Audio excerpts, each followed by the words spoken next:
రెండు ఏమో normal potatoes 2 cut చేశాను. ఒకటేమో స్వీట్ పొటాటోస్ తోలు మొత్తం తీసేసి కట్ చేశాను అనమాట. ఇప్పుడు వీటన్నిటిని మనము బాయిల్ చేసుకోవాలి. బాగా బాయిల్ చేసుకున్నాక రెసిపీ చూపిస్తాను.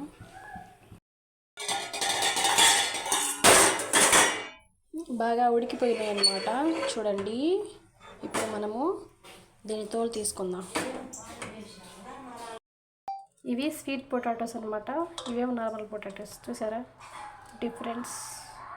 పొటాటోస్ మొత్తం స్మాష్ చేసినాక అందులో కొంచెం బియ్యం పిండి అయితే కలిపినాక ఇంకా ఈ ఒక కవర్లో వేసి ఇలా చేస్తున్నాను అనమాట. ఏమి కలపలేదు, ఇంకా ఎక్స్ట్రా ఏమి యాడ్ చేయలేదు.